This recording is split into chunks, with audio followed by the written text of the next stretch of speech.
What's going on, people? What is going on, people? Man, this is your man, Six Man K Styles with Mad Mike Sports to my stage left, who is going by today's name of Pookie.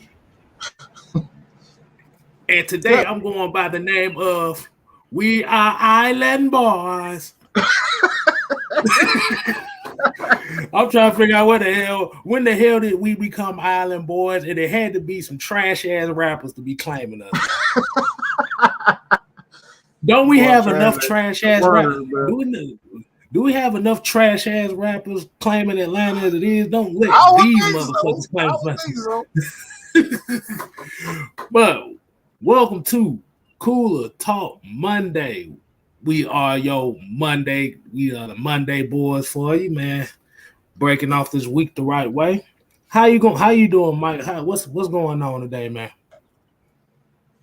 Um, I'm great. I'm great. Okay. Wonderful. All right. But before we get into today's show, you know what we got to do for the people. That's Today we got to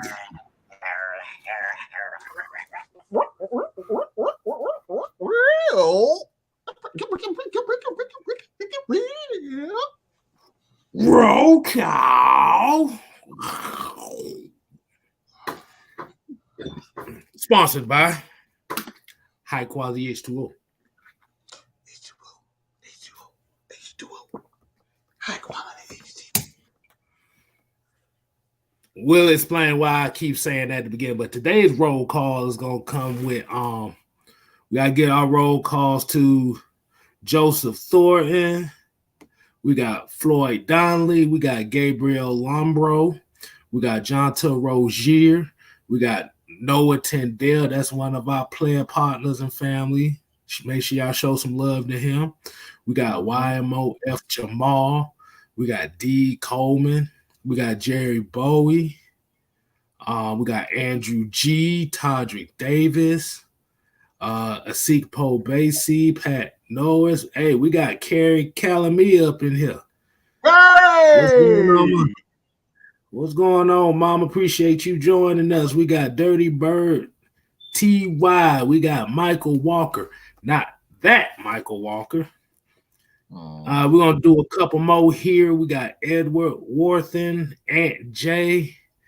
Got my homie Ghost Peppers, Carlos Henry, and Workflow Dre. Man, we got a couple topics we want to get into tonight, but we're gonna go ahead and we're gonna start off with we made a signing today, Mike. Oh, And a lot of people are already talking about that. I see in the chat. What is his name? All in Tate. What is your thoughts on what's your thoughts on? I got plenty of thoughts of what I've seen, even though it's limited.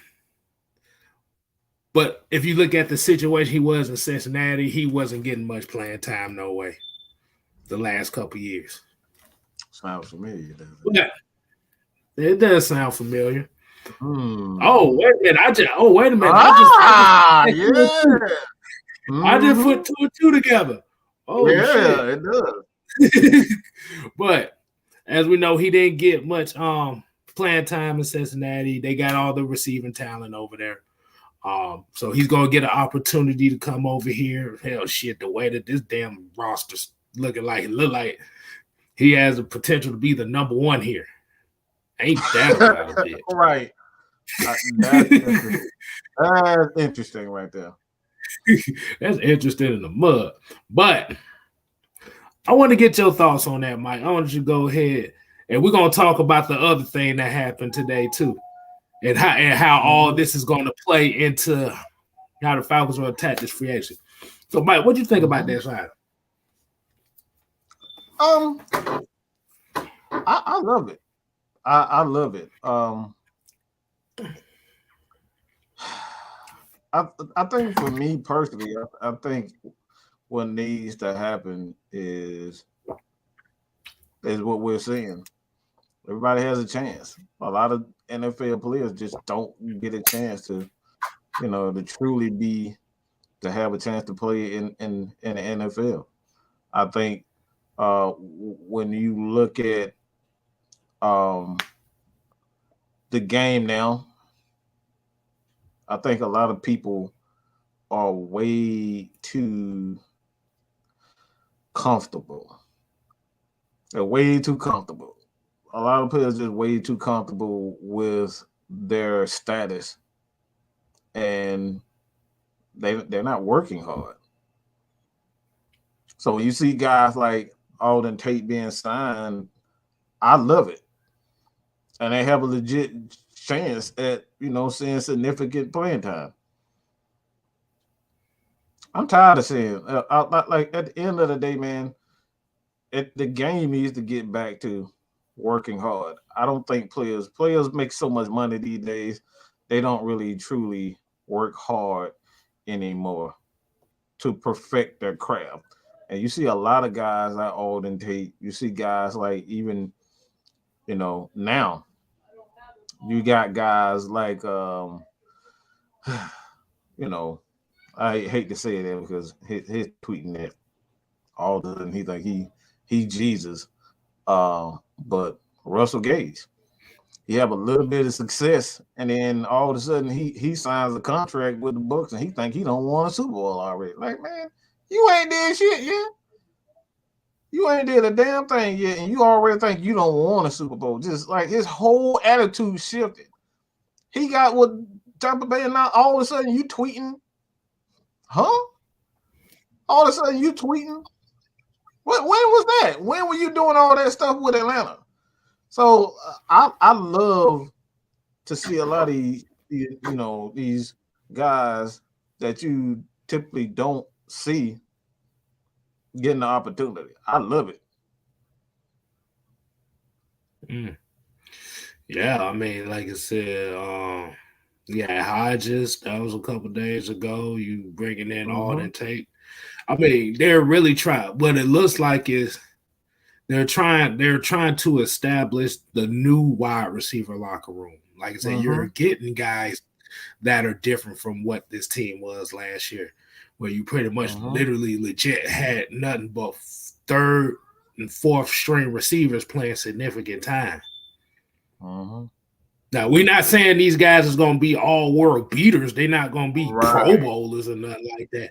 But the thing is, you're trying to change the image of the wide receiver locker room. This is also what is part of the rebuild. This is always about trying to establish a new culture. Like I said, it's not always got to be about, okay, you got to have the best wide receivers. You got to have the best route runners or the fastest guys or the tallest guys or the strongest guys.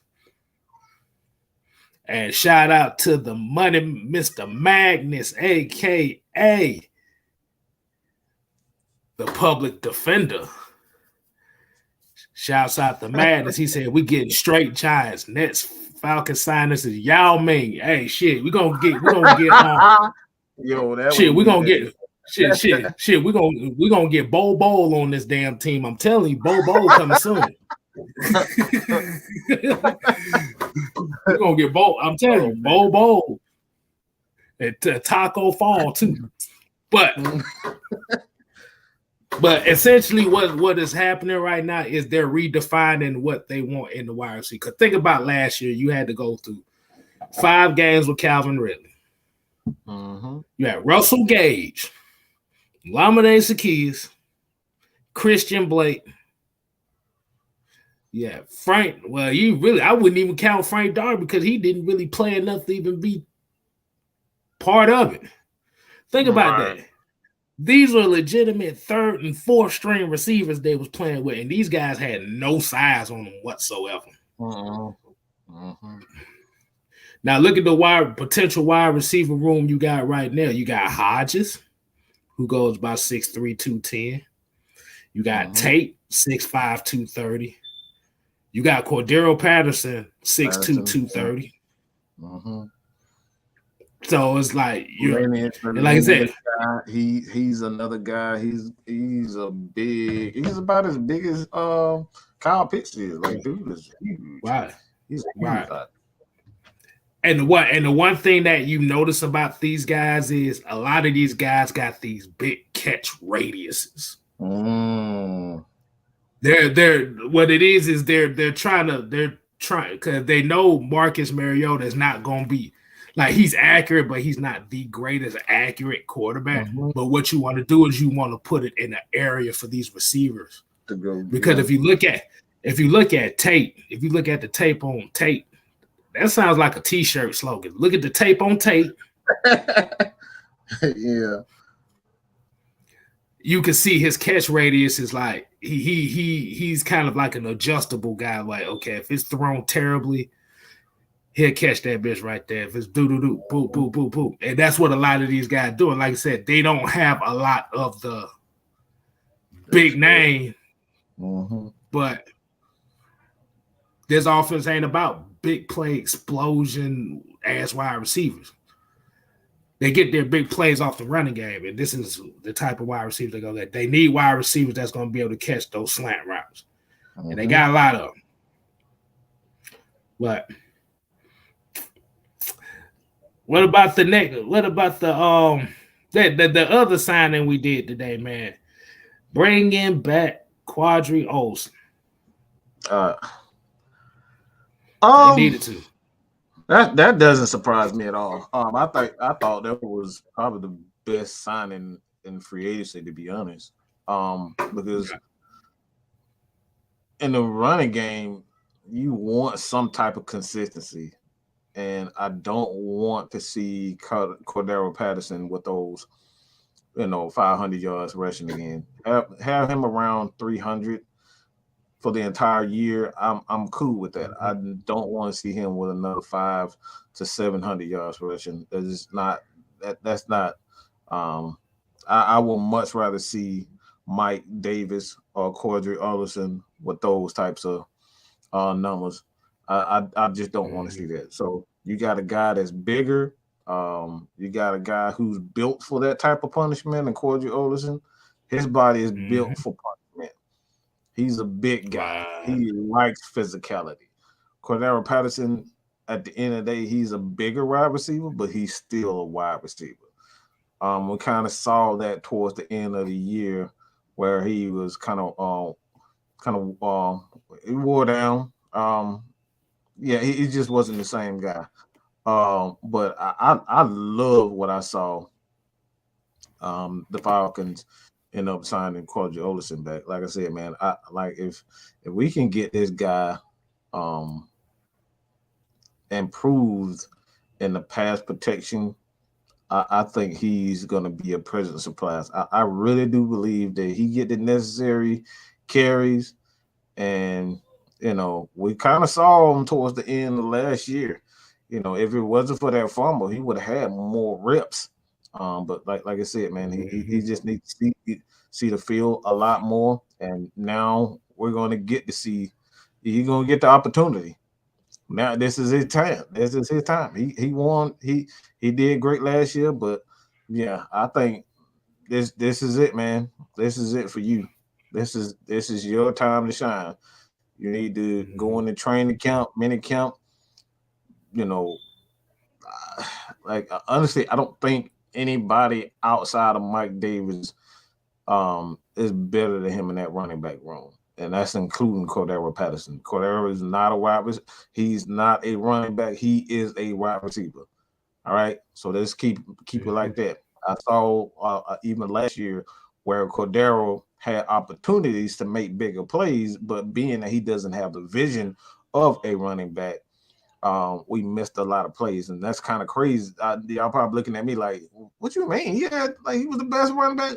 Yeah, but he missed. When you don't have those eyes and vision of a running back, you miss a lot of holes and opportunities to make bigger plays, and that's the thing, for the Falcons. So, I gotta get Quadri Olsen. We gotta get Quadri Olsen, man. You gotta get him going. Right. And like you said the main key thing is, like I said, he's already experienced enough in this running system. Mm-hmm. I mean, we've seen Mm-hmm. him get the opportunities last year when called upon, and he delivered on some of them opportunities. He didn't get Mm-hmm. as many of them, but that's just the part of the nature of the business when you haven't really got as many of the reps as you should have when you because we have to think about Quad Olsen. When he first came to the Falcons, he was the goal line back. He came in, he was getting touchdowns and doing the thing. And then the next year, he didn't see the field. This year, Mm-hmm. last year, you started to see more of him, and you saw the slash and the north and south running style that he has. That's what this offense needed. Um, like I said, this is his opportunity to be running back number one, and I believe that he can take advantage of that. And Mm-hmm. let me get a couple of these comments before I finish my thought. CPO Bay said Austin signing prime means we're either cutting Davis or not drafting the running back. Not necessarily. Yeah, not necessarily. Not necessarily. Um, the reason why I think they're not gonna cut Mike Davis is because, like Mike said, in the pass protection game, he's the best pass blocker you got right now. Mm-hmm. Now, if you draft a running back and you want to get a Damian Pierce, that's fine. But at the rate that they looking like right now, if Cordero Patterson's going back to exclusively wide receiver,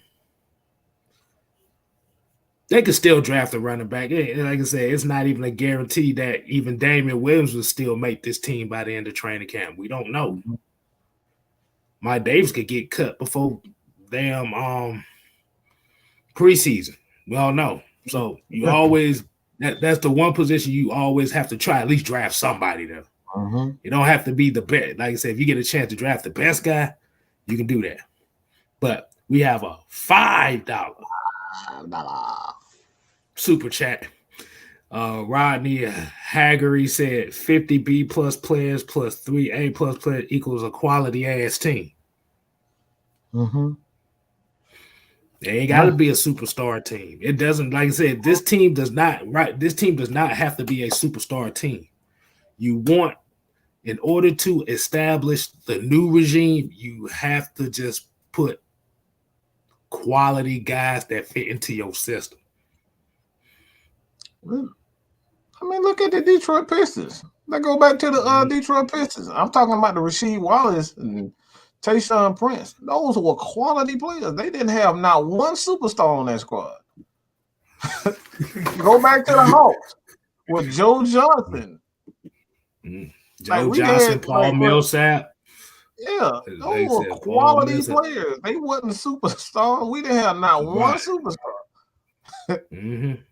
Trae Young, really the closest superstar we done had since Dominique, to be honest with you. Madness came with numbers that get the tiptoe burglar out of here, please. He should have impersonated one cut, man. I about to say the way he run the ball. I'm just gonna say the way he run the ball, he needs Cialis. Next comment. Wow. Oh God. But like I said, the one thing about Mike Davis that I can't appreciate is even though he ain't really worth a damn running the ball, he is a pass protection king back there with it out of the running backs we have. So that's why I don't see him getting cut. We got a couple more comments I get into. Marvin Jones said if Quadri Olsen gets enough snaps, he could be the Falcons' new Michael Turner in a sense. Right. I mean, I don't even care about him being the next Michael Turner. Just be the best Quadri Olsen. Yeah. He just got to be able to just continue on. Okay, I'm not finna pitter pat in the backfield. I'm finna see the hole and hit that motherfucker. But Mike, why did we say the Aldridge? Hold on, I want to get back to what we was talking about. Why did we say that the Alden Tate signing was very familiar? Alden Tate. man. I'm gonna ask. No, look, I'm gonna ask the people in the question. Yeah. Let's ask. Let me ask y'all this: why does the Alden Tate signing sound so familiar? We're gonna give y'all about 25 seconds to see if anybody figure out. Hey, like I said, while you doing that, y'all make sure y'all hit that like button.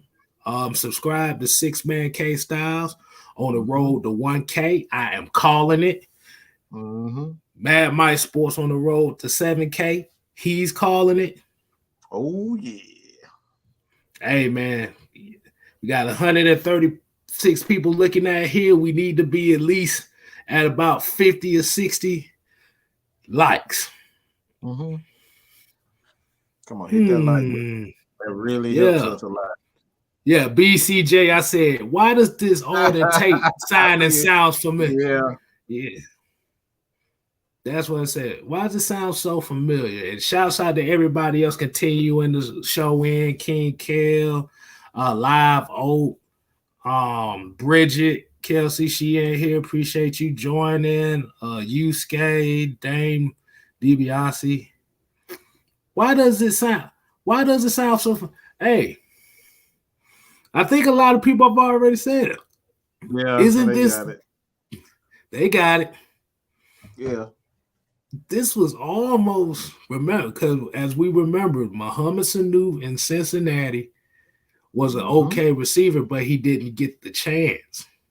And he came to Atlanta. He was like 4th or 5th wide receiver in Cleveland. He did not receive targets, and like I said, it's so many young players that just don't get an opportunity because they buried in the depth chart.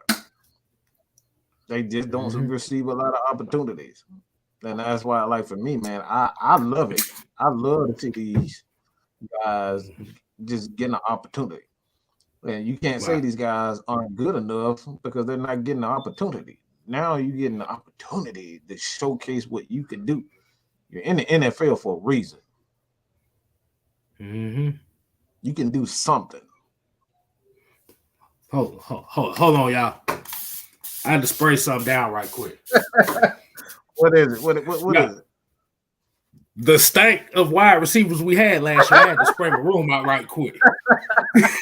You know what? Bro, we have some woo-wee. Yeah. But yeah, like I said, this is part of the rebuild. Like I said, you have to find, like, even if these guys are considered like bridge gap players, even with Marcus Mariota, the same thing. You're giving them opportunities to be a long-term success. Remember, Alden Tate is a young receiver. He's not an older receiver. He just need an opportunity to enter his prime. Oh, they signed another guy too. I don't know how the hell you say his name. Was it Kamoko Toure? Is it Kamoko Toure? Kamoko Toure. Yeah, that's how you say it. Oh yeah, let's talk about that right quick. Kamoko Toure. Okay, so a lot of people don't know Kamoko Toure is a defensive end that played for the Colts last season. Let me tell you something. He had more sacks than Dante Fowler. And they got him for and he didn't and he didn't play that much. that part. that part. He didn't play that much. He got more sacks and he didn't even play that much. Come on, bro. Right. But yeah. Let me go ahead and pull his numbers up from last season since we're going. So as we know, Kamoko Toure is 6'5", 255. So he is essentially an outside edge rusher. He played in 13 games, started 0 games. So, his snap count wasn't really all that. He had 9 tackles for 5.5 sacks. 8 quarterback hits, 5 tackles for losses.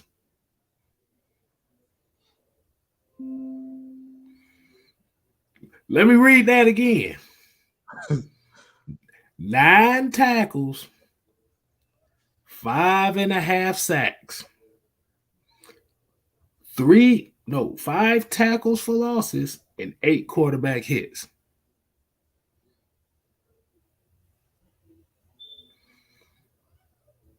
Now you said they officially signed him. You said they officially signed him? Because I know they said they was looking at him, but I know they was looking at him. Yeah, they was looking at him. Okay, I'm about to say. Hopefully he does get the chance down here. Hopefully he gets the chance because by that going in that direction, this is going to be the next question. How is by looking at Falcons free agency right now? How do you think that this sets up for how the Falcons are going to attack this NFL draft, this upcoming draft? Because we still got a whole bunch of question marks up here. We're seeing Drake London at 8. We seeing Travon Walker, Jordan Davis. People still got Malik Willis at 8. Hell, I done seen some goofy motherfuckers say the Falcons trade up to 3 to get Kenny Pickett.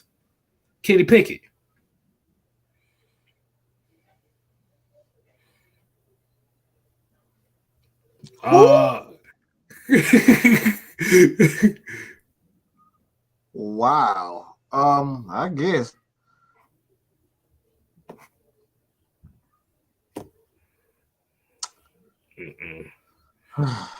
Look. What the hell? Yeah. Trust me, I seen that already. That's going on the block side of the game.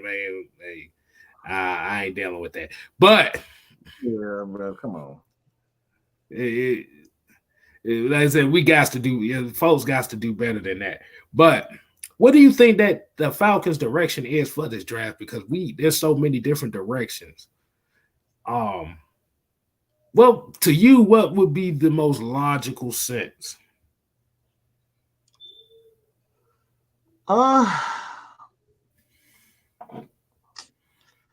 It'd have to be for me personally. Everybody, let us know like how do you think the Falcons will attack this draft based on these free agency signings too? All right, go ahead, Mike. Just based on the free agency signings, I think it could go. I'm gonna say this: that when you look at how they're attacking free agency, physicality is something that stands out to me. Physicality, like just the sheer size. They going after some big boys, man. They going after some big boys, and that's un-Falcon-like.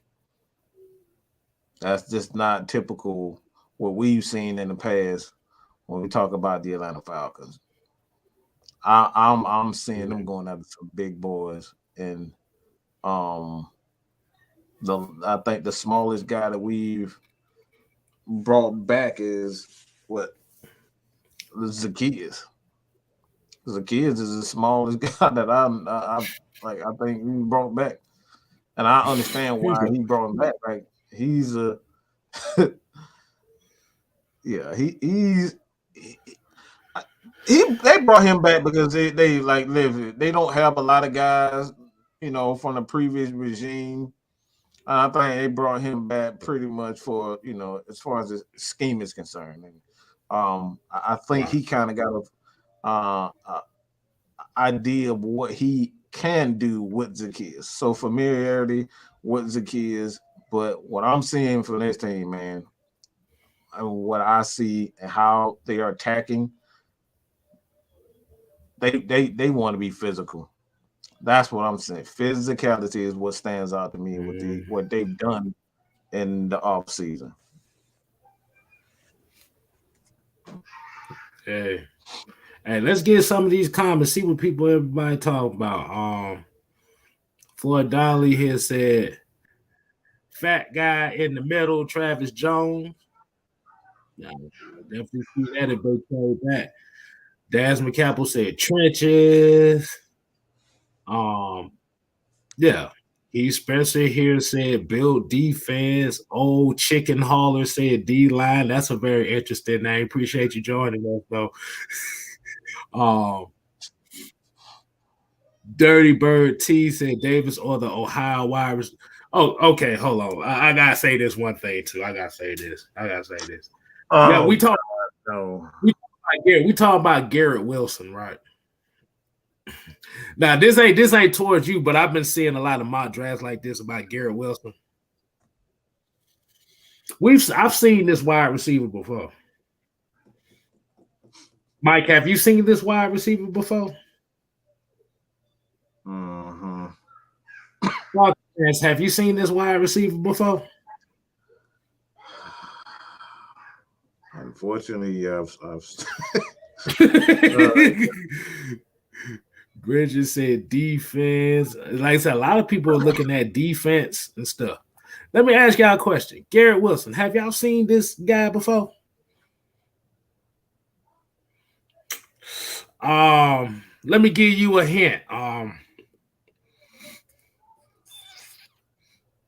Billie Jean is not my lover.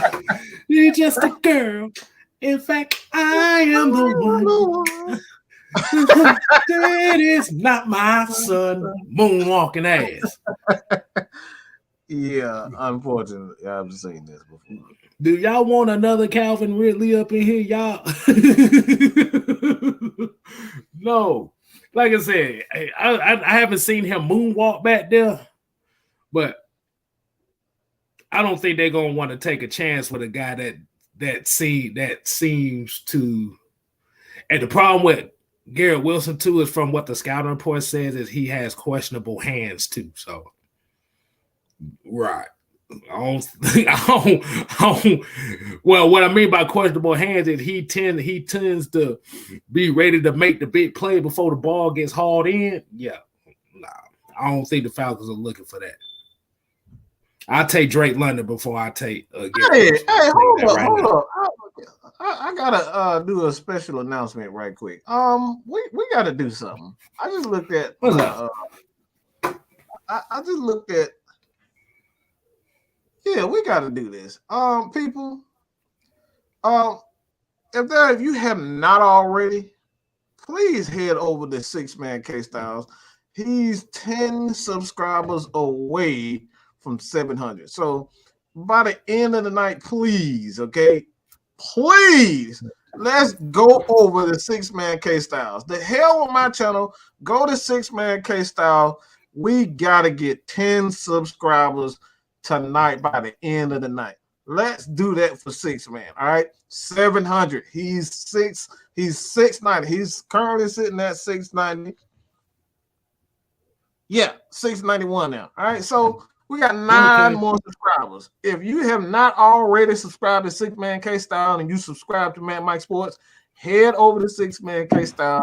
Let's get him to 700. All right, we got it. We're gonna get that. We're gonna get that 1K. So yeah, we get that 700. Oh shit, I didn't even know. I wasn't even paying attention, man. But help a man out. Hey, definitely help a man out over here, man. But we definitely appreciate y'all. All right, 8 more. Mm-hmm. Oh, okay, but yeah. Oh yeah, cause yeah. Getting back to this Garrett Wilson thing, I'm like, bro, no, we good on that. Like I said, I take Drake, and I know Garrett Wilson may be the faster of the two, but I take Drake London all day. At least I know what he can bring to this offense and what in the style that he has as a wide receiver is predicated to what Arthur Smith wants. Even if you got a George Pickens or a Christian Watson in the second round, I would take those two over Garrett Wilson. Oh yeah, I'm taking Christian Watkins way before I'm even thinking about it. Exactly. Like I said, if I look, like I said, I made the declaration before. I said Christian Watson reminds me of Plexico Burress. I'm taking that. Look. Plaxico Burress, Calvin Ridley. Plaxico Burress, Calvin Ridley. That's not even a thought. Yeah, I'm good, man. Right. So, man, what the fuck was I? But yeah, like I said, it's just gonna set up to where this eighth pick is gonna be. This eighth pick is going to be very important for this regime now because, like I said, you're going into another direction. Like I said, you don't have Matt Ryan no more, so you're looking for that new face of the franchise. And even if it's not going to be this year, as far as offense, you can have that face of the franchise on defense. Be honest with you. I wouldn't even be mad if they would have picked the offensive lineman at 8. Yeah. I wouldn't even be mad at that. Charles Cross, Tyler Linderbaum, whatever, that's fine. Linderbaum, yeah. If you go corner, quarterback, we'd be looking like, I don't know. Like we still be supposed, but we looking like, we gotta try to see where it go here. But the way that these moves are set up, it's looking like it's gonna be in the trenches. Either in the trenches, or if they're gonna go off script, they'll trade back.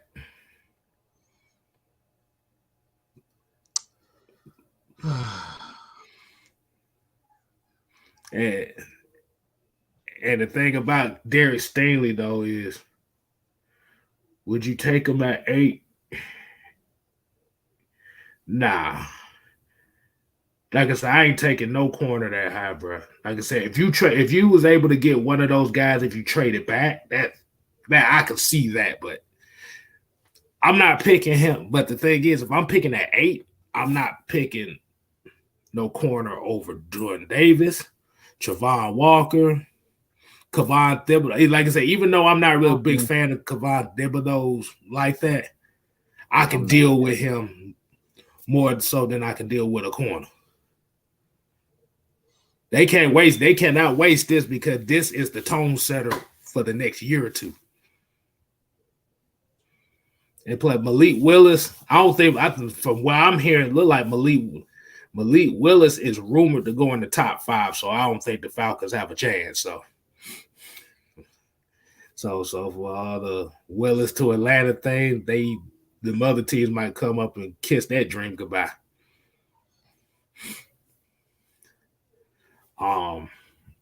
So what you think about that, Mike? I'm not touching no dude that you talking about having issues hanging on to the ball. He just already sound like a coward. Like, come on, stop. God. God damn, Mike. You having issues hanging onto the ball? That sounds like a coward wide receiver. I don't want no receiver that says, when you look at this scouting report, they say the first thing that comes up, he may have issues holding onto the ball. That just sounds that just cold word for scary. I ain't got time for that shit. We already got one of those on our roster already, and I don't need another one. Okay, I don't even want to think about if he could be. No, I don't get damn about none of that speed. You can always duplicate speed. Hey. Okay, so I'm using the website NFLDraftBuzz.com. NFLDraftBuzz.com. And like I said, here's Garrett Wilson. This is a scouting report weakness of his. Has concentration lapses. Looks to run before he has the ball drawn in. Doesn't always use his hands to secure deep throws. Always allow the ball to hit him. Hell no! Oh no, I'm done. Oh, that you? Yeah. You sound like the Pillsbury Doughman with that bullshit. Like, was you gonna let the damn ball come in your belly or something? Man, hell no. No.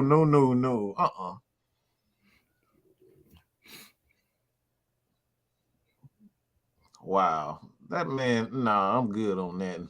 Yeah, give me I don't care what he looked like when he got the ball. Nah, I'm good with that.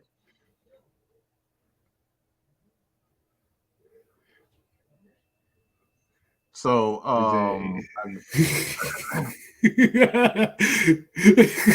motherfuckers, hey, look, New Drop said it showed on his product. come on, bro. Because like I said, we can all look at the strengths, and like I said, the strengths is fine. Like I said, he's a great route runner. He's good after the catch. But if I see one of your weaknesses, you have lapses in concentration. Oh no, we ain't got time for that. No. We just seen the whole season of Calvin Ridley alligator arm and everything, bro. I don't. No, right. No, sorry, Bob. No, hey, look. Silas said the motherfucker is already in the end zone before he even caught the ball.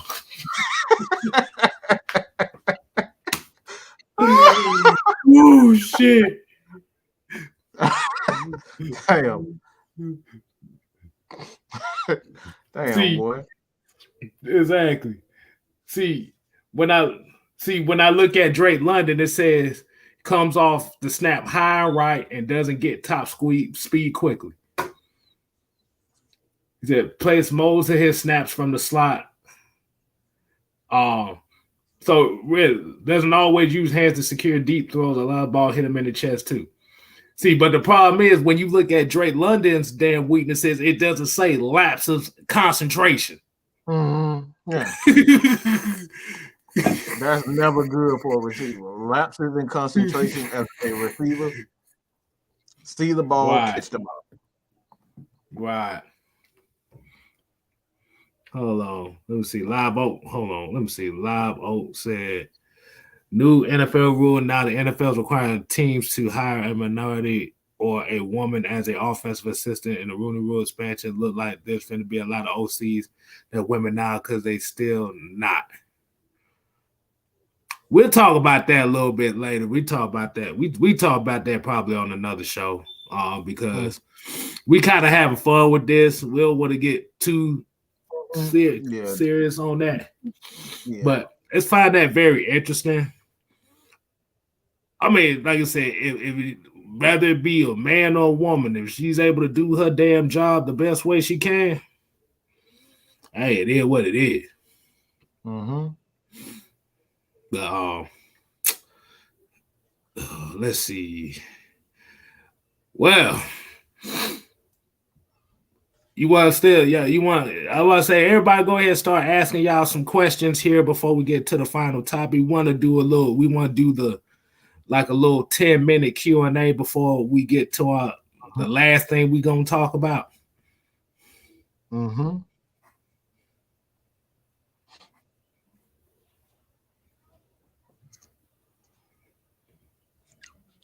Hold on.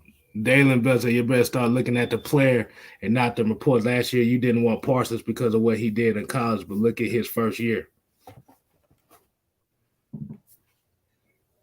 That was off the field. We talking about on the field. There's a difference.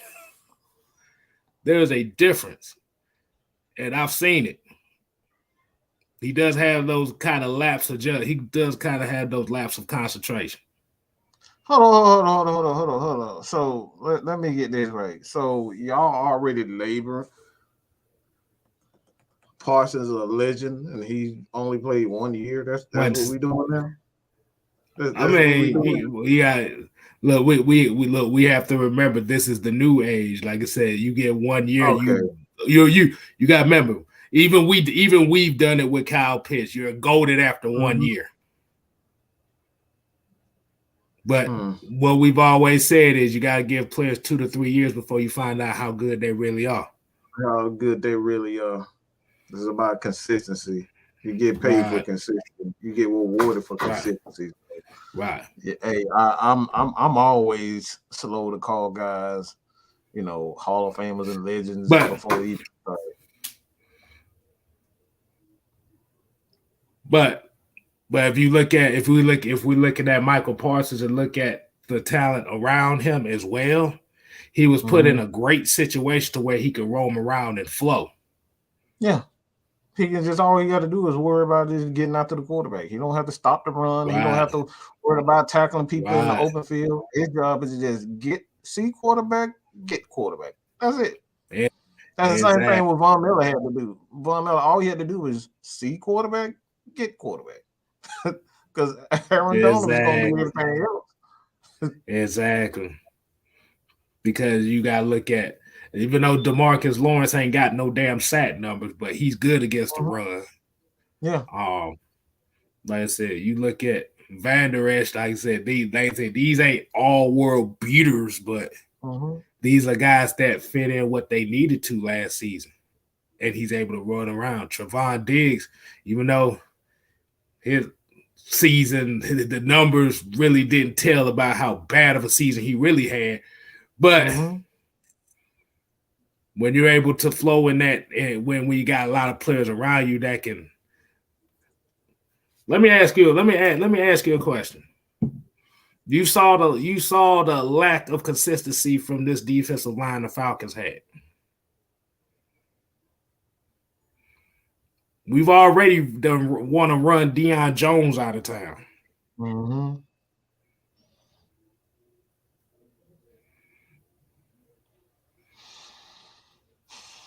Just think about that for a second. Yeah. Just think about that for a second.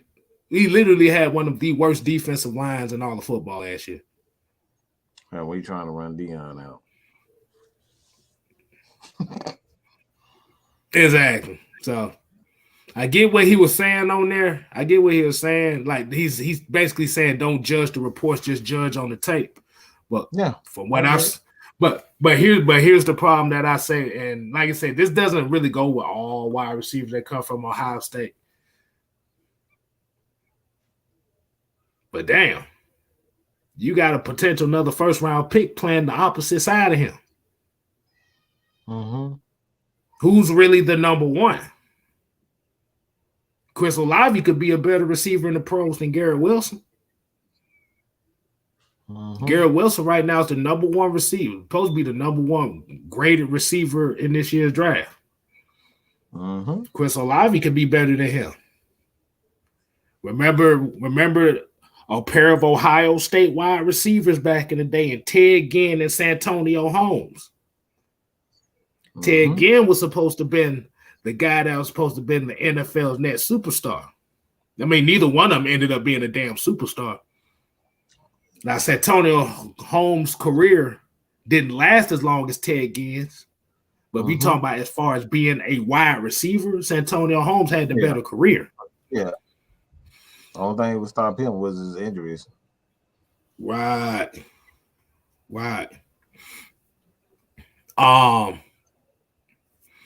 Let's say people say Jameson Williams is better than him. I mean, I could definitely see that. Hold on. I've seen this question before by Jelani Woods from Virginia. Kind of reminds me of David Njoku a little bit. He does a little bit. He's a little bit more athletic. Like David Njoku. Like if that's one of those instances where the Falcons might look to add another tight end, whether it be a Jelani Woods or Charlie Collier or Daniel Bellinger or somebody like that. I know it ain't Isaiah Likely because they damn sure ain't finna go that light. Because the thing is they need a second tight end who can specialize in being a blocker. We need that Levine Toy Lolo type tight end. You got Kyle Pitts, he's your receiver. You need that Toy Lolo guy. You need that guy that could be that special blocker. Hold on. Wait a minute. We got a $5 super chat $5. New Drop said, I want to see a draft of not just number guys blowing up the combine. I want to see some grit and nasty mentality. I want blitz the league nasty. As crazy as that sound, I do agree. We have to change the formula. Mm-hmm. Yeah, we have to change the formula.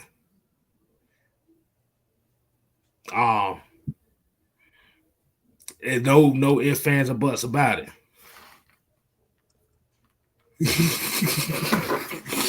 Oh, Lord. Now, I didn't say Woods can't block. It just depends. Like I said, it depends. It kind of just depends on how the chips fall. Because they might want a guy that's kind of like, or they might just want a guy that just is specialty at blocking, like how Lee Smith was. They might just want to get a guy like that. I mean, they already got Parker Hesse. But we don't know. I think Jaden Brown is still, if I'm not mistaken. Yeah. They got a few Parker Hesse. Like they really like Parker Hesse. They think he's a football player. Right. So like I said, it just depends on what they're looking for. Because you can have two guys that, like I said, you can have two guys that are kind of like Kyle Pitts. You can have two guys like that. But the thing is, if you look at a lot of football teams that run those multiple tight end sets, you got to have that one guy that specializes in blocking. Mm-hmm. So, hold on. Let's see. We get one more question.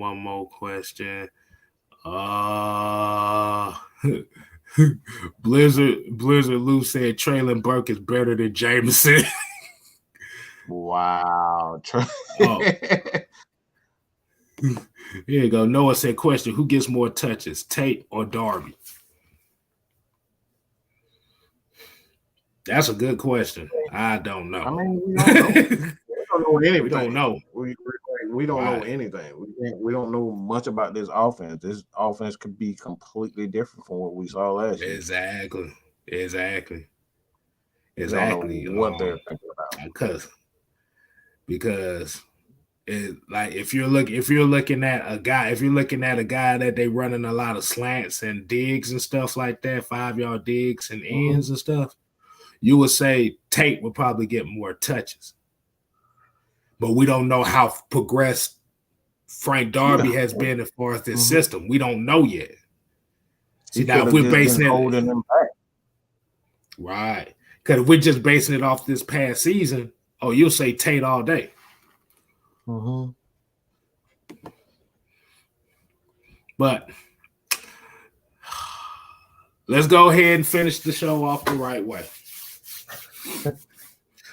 Mike, do you got any pictures of that? Because I forgot to put some on here. I do not. Oh man. You want to go ahead and put them on? You want to go ahead and put them on there first while we get some comments in?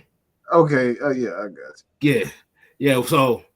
So we're gonna talk about once Mike gets this little thing in here, we're gonna talk about the Rumble at the Oscars. We're gonna talk about that shit. I got Don King, that motherfucker. Oh my god. Minnesota Falcons said Traylon Burks is overrated. He is a basketball player, never gets any separation, can't spread the field. His game is like Alshon Jeffrey. Jameson is like Chase. Now, who do you want? I don't like that.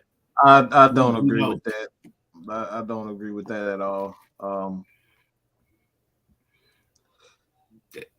It's about what your expectation is. What's your expectation is? Go ahead, Mike. Yeah, my thing is like I think a lot of people just come in, they end up thinking it's gonna be they expect certain things. And excuse me, but yeah.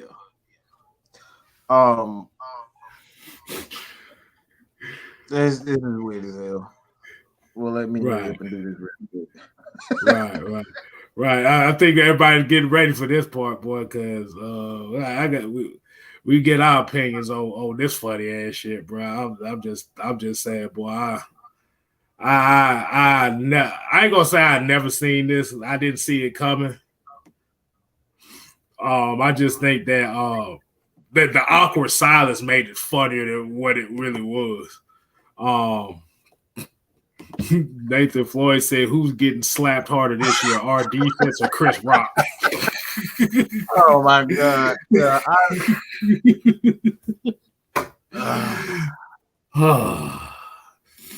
hey, I Hold on, let me move that right quick. Hold on, let me move that right quick. Hold on. Bruh, what? Go ahead, Mike. Go ahead, man. What the hell? What the hell? Oh my god, man. Boy, he hit him with that. He hit him with that baby powder from How High Slap. That's what he did. He did. Baby, get go put some powder in my hand. Put some powder in my hand. He said, "Oh, you ready to piss off Freddy Krueger the first off baby powder?"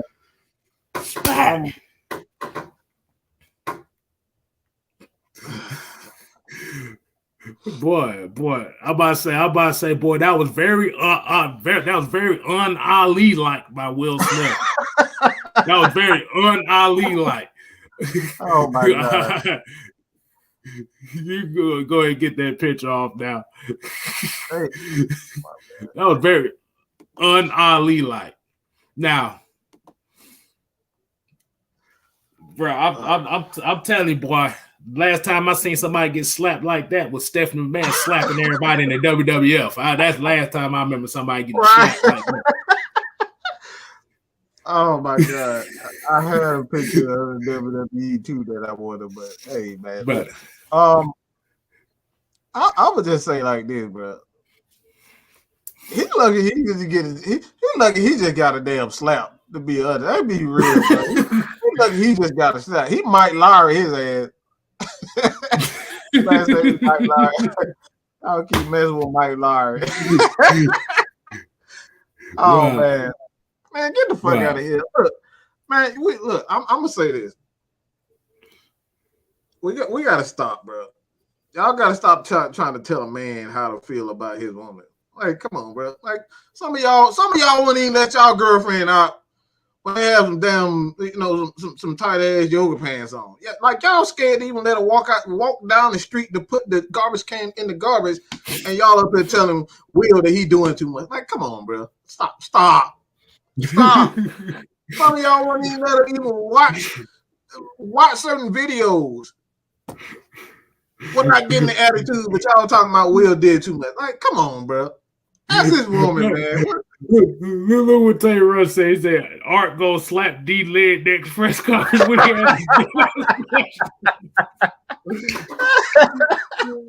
Come on, man. Right. Yeah, man. Like, come on, bro. Let's be real. Right. Come on, man. Some of y'all wouldn't even let y'all girlfriend go out to the club with some of their friends. Y'all up here talking about Will doing too much. Like, let's be real, man. Like, come on, stop. That's his woman, man. He at the end of the day, he went too far. That girl has a disability. It's something that she can't control. Alopecia is real, bro. There's a lot of people that like they have it, and for women, I'm just speaking for someone who know. Y'all ain't doing me no favor. I'm trying to be serious right now. And all these comments coming in. That man said, boy, back to the Fresh Prince. Oh my God.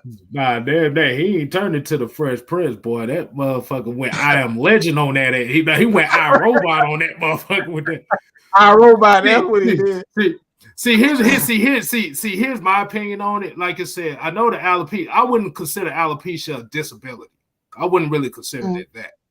See, the problem is we have to remember, and if a lot of y'all don't really go to a lot of these comedy clubs like that, I don't go too often, but the couple of times I went to like Uptown Comedy Club and stuff, motherfuckers gonna get roasted on. At the end of the day, regardless if she had the alopecia or not, motherfucker gonna get roasted. I'm about to say, y'all thought this was bad. Y'all must not have watched Def Comedy Jam back in the damn 90s. They was getting on people with disabilities in the front row. Now, this is the consequence for talking about somebody and somebody actually running up and doing something about it. This is like my thing about it is, did he generalize the condition to make fun of the condition, or did he just talk about Jada and what she looked like there? He didn't make a reference to the alopecia. He didn't make a reference to it. He cracked a joke. But you're not going to get mad at a guy for defending his wife, because at the end of the day, as a man who will be married, or a man that has a woman, your first job is to protect that woman. Remember, they had a whole summer where everybody was roasting the shit out of their whole family situation. The entanglement shit, the weird ass kids, everybody calling Will Smith a lame and a simp and stuff like that. I don't think that slap came from this joke, to be honest with you. It seemed like it was like something more built up than just that joke. I'm glad you said that, because that's exactly where it came from. That's exactly where it came from, because this is something that he's been doing to Jada for some time now. He's been picking at her for a while. That's where that came from. He's been making fun of her and her issue, her stance against the Oscars for at least the last 3 years or so. Every chance he get, he makes fun of it. And I think that's where the issue was. That slap came from somewhere else. That slap. I told you about running your damn. I told you to leave my damn woman. That's what the hell that came from. You thought I was damn joking when I said I'm slapping shit out you next time. That's what that was. Boy, that slap came from Hancock. That's what that shit came from. That's what it was. And like you said, you're absolutely right. You're absolutely right when it comes down to comedy. Yeah, that was comedy, but that wasn't comedy. That situation wasn't comedy. That was a friend. I told your ass stop bringing her name up. And he did it again, and he didn't think. That's why if you look at it real close, he said, uh-oh. He knew what was up. Yeah, he knew He already knew what it was. He knew Will was about to do what he was going to do. He took a chance that Will was just going to be the nice guy, and Will got tired of being the nice guy. See, y'all ain't shit. Y'all see these comments right here. Y'all ain't shit for. He said, if Will was mad in March, imagine in August. Right. Y'all ain't shit. Oh my God. But yeah, like I said, the thing when we look at comedy, and like I said, this is what I said it was. It was unintentionally tasteless. That's the best way to put it. It wasn't intentional to be tasteless at that moment. But like I said, shit. At the end of the day, here's another thing we gotta say. Like questions like this really what pisses me off too. Why he didn't have that? Who the fuck says he didn't? He probably beat the living shit out of that. I don't know. Hey, let me ask y'all a question. When the last time y'all heard of Alka-Seltzer Sense? Right. We don't know none of that, bro. Like I said, I don't know. We don't know. At the end of the day, we got to stop bringing up old shit when it ain't got nothing to do with a lot of that stuff. They ain't got nothing to do with that. August wasn't there. They had shit to do with August. That's where I had an issue. See, because my thing is, have you noticed August Alsina's name ain't popped up nowhere since? Remember, Will got he got a whole lot of power in the entertainment industry that y'all don't know about. Mm-hmm. Like I said, he probably made one phone call, said, "Don't fuck with him. You ain't heard August Alsina's name. That motherfucker ain't dropped a song in about a year. He ain't dropped a song since. You ain't heard his name in the news since. You ain't even heard him in the celebrity blog since." Mm-mm. But my question is, if I'm a grown ass man and I get slapped on live TV, bro, I'm a karate kick. I'm jumping off the stage, karate kicking or something, bro. I'm the beat, boy, please. Motherfucker, boy, I'm gonna beat you worse than your acting chops in Wild Wild West, bro. I'm telling you. my God, ain't no way in hell, bro. Like I said, that I think that's where Chris Rock got fucked up over the fact that he got slapped on live TV, and you heard the crowd was like, "Ooh, shit." Oh, you know when you hear that. The video, she didn't do it no justice. Look at her. You like she really crack up, man. Bro. She like, hey, look, here you go. This is the perfect thing. It was like, everybody hates Chris. Oh boy. But Shannon Sharp said it perfectly today. He said, "Man, if that was me, I whoop Will Smith's ass right there on live TV." I said it like this. They done went to commercial break. Now I said, "Mother, keep them cameras rolling. We about to give them a show tonight." But Lupita Luongo's face made it perfect too, because she was looking like, "Oh shit. I don't think they bullshitting y'all." Yeah. I don't think they bullshitting y'all. But the one good thing that a lot of people ain't talking about with this as well is the fact that like during the commercial breaks and stuff, you saw Tyler Perry, you saw Denzel Washington calming his ass down, like, "Bro, I know, whatever, bro, that wasn't worth it. That wasn't the time to do it." That's what a lot of people really talking about, is like, was it really the right time to do it on live TV? That's where kind of the confusion and stuff coming from with it. But like I said, that was just one of those things where at the spur of the moment, Jada gave him that look like, "Nigga, you gonna let him talk about me?" Hey, look, she gave him that look like, "Nigga, you gonna let him talk about me?" Cause he laughed at but the thing about, a lot of people say that he laughed at the joke. Mm-hmm. Nobody paid attention. He was actually, from what I was seeing, he was still kind of laughing at the joke that was said before about the other couple that was there. Mm-hmm. He caught on to what the fuck was saying. Then she gave him that look like, "Nigga, you see, he talked about my head." Mm-hmm. I'm just sorry, that slap just was funny as a motherfucker, bro. I ain't even gonna lie. Man, it's the perfect. It's that Batman meme. It's perfect Batman meme. He just Hey, bro, ain't nothing worse than getting slapped downwards. He slapped him downwards. It wasn't like it wasn't like he said smack and went across the face. He went smacking and went down on him. Again, we talking about this situation. All that bringing up old stuff, like that ain't got shit to do with it. But we keep bringing up what she did. We don't know what Will did to her and all that other stuff. Like I said, it could have been warranted. Her cheating on him could have been warranted. But at the same time, I get where he's coming from. Is now, is it going to be it? Like I said, is she going to have Will's back in the public perception? If she's going to reciprocate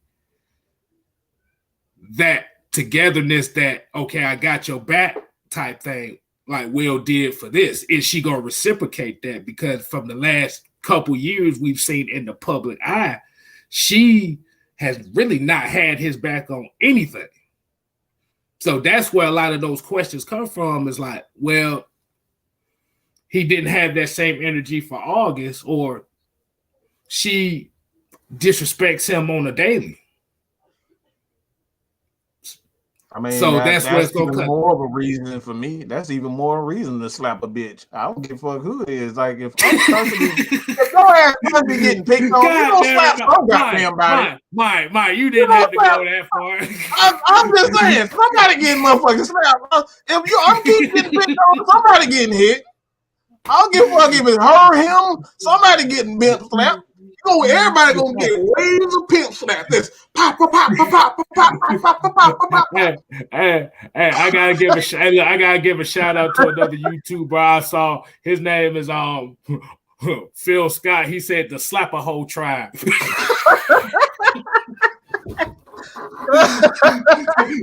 Somebody like to slap a whole tribe. Oh boy, look, like I said, bro, somebody getting pimp slapped. I ain't gonna keep getting fucked out like that. Somebody getting fucking slapped.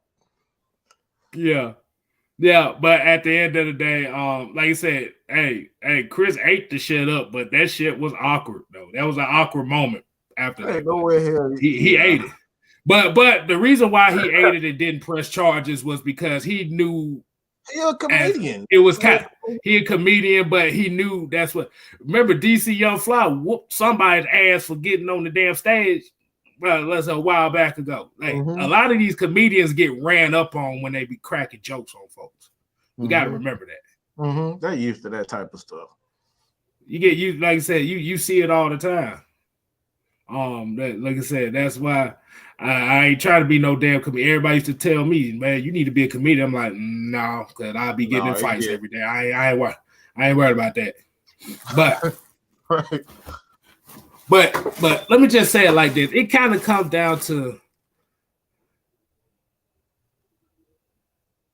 basically like, and the thing is, it kind of goes back to what Dave Chappelle said. We've become so sensitive on comedy. Now you're kind of you're basically censoring comedy on with sensitivity. But yeah, Chris Rock knew he knew it was tasteless. Like I said, that's why he ate it and he laughed it off. That's why he didn't press no charges. Yeah. That's what happens when you in the game. When you know you in a dirty game and you took a dirty shot, you gonna have to take that shit. Right. It come with the game, bro. Yeah. It come with the damn game. And then, like I said, they know each other because if he really wanted to, he would have just knocked him the fuck out on TV. Yeah. It kind of goes back to that Washington football team Dallas Cowboy game when you saw Deron Payne and Jonathan Allen get into it. Yeah, it's the same as that thing. They know each other. It's the same as that thing. They know each other. So, like I said, if you know each other, you just probably gonna smack somebody. Now, if you didn't know each other, you gonna knock their heads off. If he wanted to punch him, he could have punched him. Like he just slapped him. Like I said, that they both knew. Yeah. And sometimes people feel safer, like even in Chris. I don't think if it was somebody else, I don't have any proof to say this, but like if he would have did that to somebody else, I don't think he would have did that. Felt as comfortable saying that about someone else other than one of his friends, and vice versa for Will. They both felt safe to do that to each other. That's why I was like, yeah, they both did it. Like I said, you can do that shit too. Look, you can slap the shit out of your homeboy and then y'all fight over for a second and then y'all make that shit happens every day. See the thing that makes it the most disappointing because it was actually Will Smith actually getting the Oscar for King Richard was overshadowed by him slapping the shit out of Chris Rock. That's the most disappointing part. Right. Yeah. You got one of your biggest achievements as an actor get overshadowed by your emotional response or your due diligent response to another motherfucker on live TV. And like I said, the crowd did the people in there ain't shit neither. They ain't making no damn better. They said that they gaslight the whole thing. Ooh. Oh shit. Wow. What? I'm like, damn, bro. Hey, look, Triple G said, bet you if that was Dave Chappelle, he wouldn't have had enough. No, because he know Dave Chappelle would have been cracking on his damn wife the whole damn show. Oh, he wouldn't have let up. Like I said, both of those guys knew what they were doing. Both of them. Yeah. Chris knew what he was doing when he took that shot. Mm-hmm. And guess what? Chris Rock gonna make a lot more money now. He gonna because he gonna make a way more money now. Well, like I said, Will Smith, he like I said, if it was another comedian, he might not have took that shot. We don't know, but we can only base off of what we just saw here. Chris Rock about to get, like I said, Chris Rock already paid, but he about to get broke off some more money. Just for that crazy, just for that alone. He gonna get broke off more money.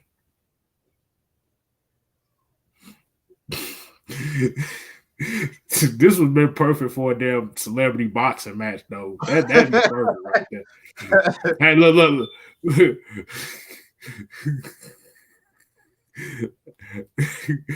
Man, I love Corey Holcomb, but Corey Holcomb joke on Jada be so damn funny. He be saying she got the Iron Man face going on, but I be like, God damn. He one of those that make you want to kill him. Yeah, Corey, but like I said, if Corey Holcomb or Patrice O'Neal was, or God rest Patrice O'Neal, I don't think people I don't think people realize how vicious Martin used to be. Martin didn't give a fuck. Martin was vicious. Martin was vicious. Boy, he came at everybody. He didn't give if you was him, Bernie Mac, all them Def Comedy Jam comedians. Bernie, oh my God. Yeah.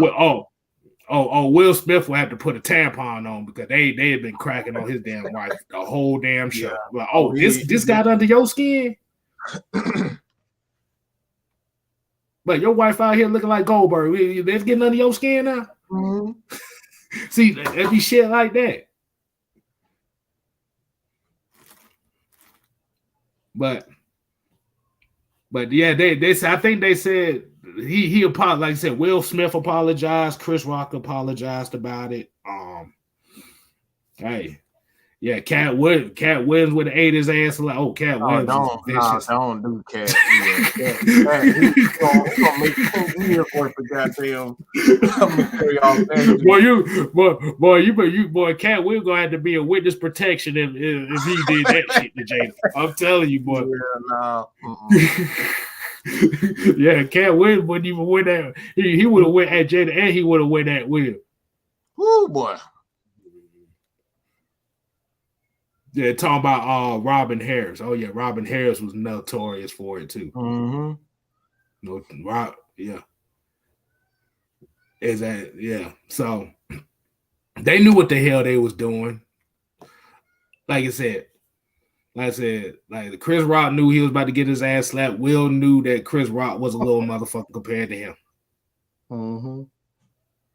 But at the end of the day, like I said, we can't tell a guy what to do about pertaining to his wife because regardless on if she when she did it with Algas Alcina, they've already said they were separated at the time, even though they still was technically married. They were separated, so we don't know. We don't know the full dynamics of their relationship. But if he's claiming and saying, "Okay, this is my wife now," we looking at this moment now, right? That's a whole nother situation. That's where the past is like whatever. But if we looking at the moment where they now they came in the Oscars, they was happy together. Boom, boom, boom, boom, boom. She gave him the look. He like, okay, now I got to defend her. Mm-hmm. So, yeah, D.L. Hughley, Eddie Griffin. I could imagine Lavelle Crawford getting on that. He ain't fucking with Lavelle Crawford. Man, no. That motherfucker too big, bro. That motherfucker too big. Mike Epps is too silly. He's too silly for it, though. I don't think he wouldn't even take Mike Epps serious enough to slap him. He'll be able to get away with it. Yeah. Yeah. Yeah, and I agree with Triple G on this one. When you air out personal shit, they gonna come for you. Hey, that hey, what it is. Like I said, that's why you have to keep your private life private and separate from your public life.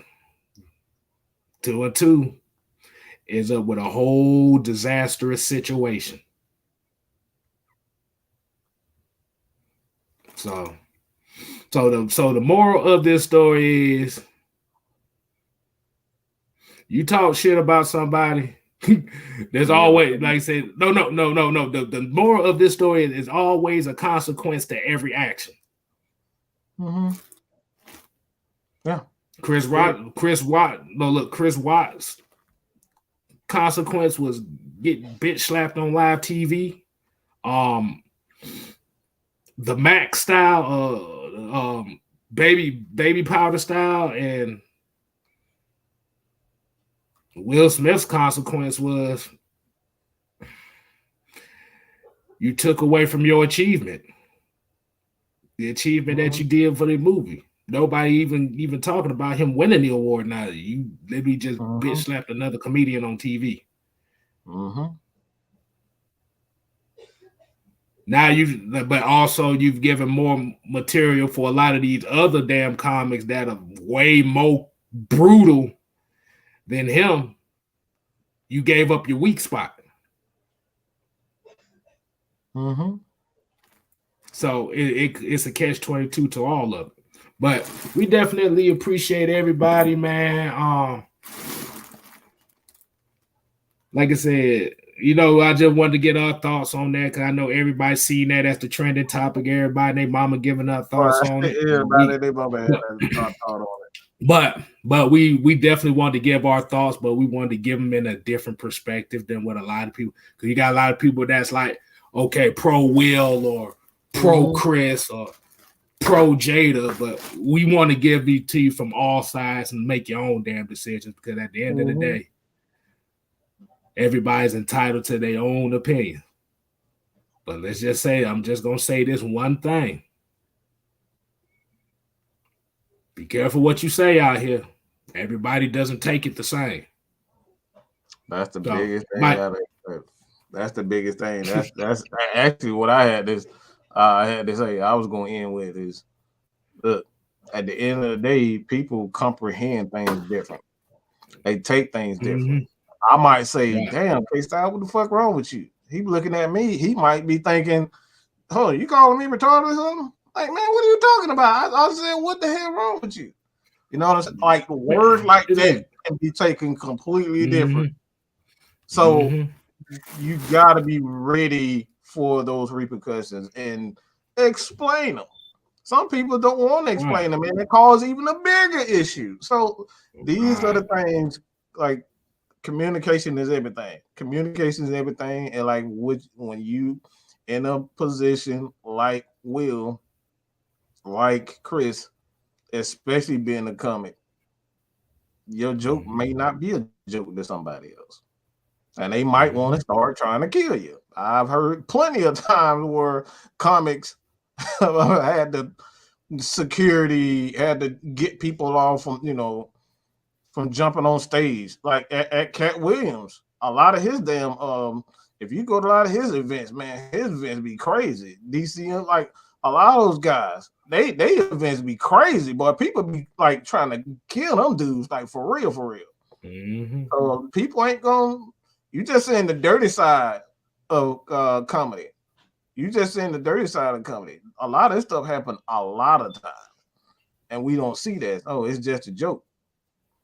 It's not a joke to everybody, and you got to be ready for that. Right. I think I heard a comic says like this: all of our jokes are formed in some form of reality. Yep. Our jokes come from our pain. Our jokes come from real life experiences that we've dealt with.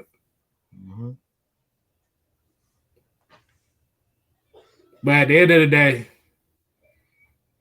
even if I was wrong or right, I get slapped on TV, I'm beating your ass. Plain and simple. Yeah, we rolling, bro. Like I said, I'm jumping off that damn. Look, damn, I don't, bro. I don't give a damn how big. I'm like I said, you want to defend Jada? I'm gonna throw your ass to that woman. You can play super. You look. You can cosplay a Superman at that moment while you flying in her lap. That's me. Right. Yeah, we scrapping, bro. I don't care if I lose. We scrapping. I'm coming at you. Because the thing about it is, as men, you rather just get punched in the face than slapped. I think slap looks like getting bitch slapped is more disrespected than getting knocked out. Yeah. Woo, boy.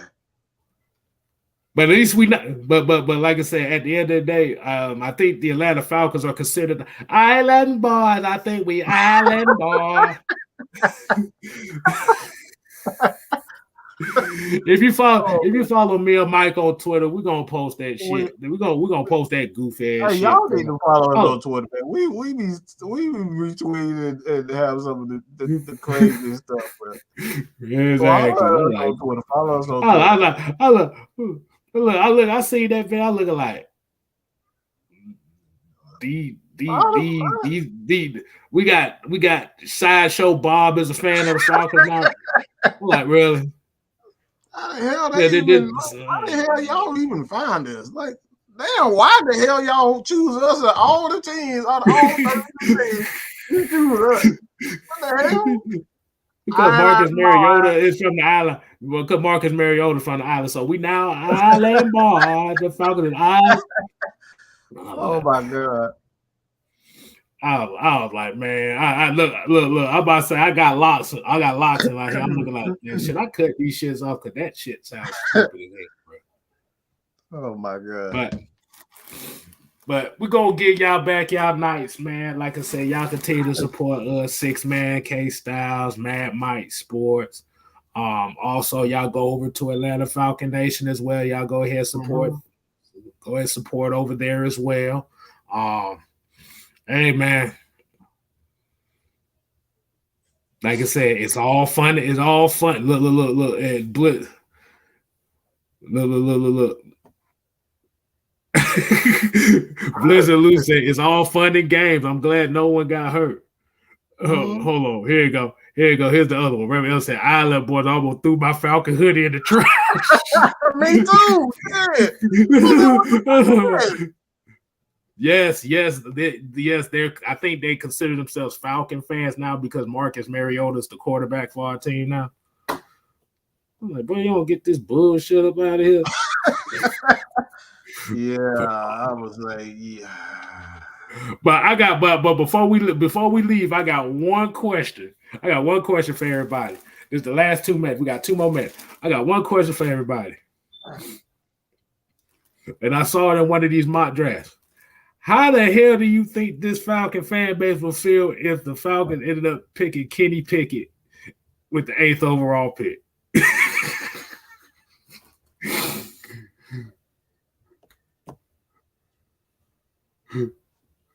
Hey, Quint, bro, appreciate the love, man. We appreciate it. So I need to see some comments here. If the Falcons went through all that and they ended up picking Kenny Pickett, how the hell?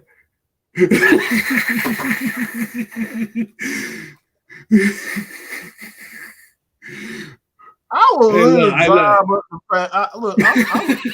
I'm taking my ass to Flowery Branch. I'm slapping some motherfucking man. Hey, put the picture back up.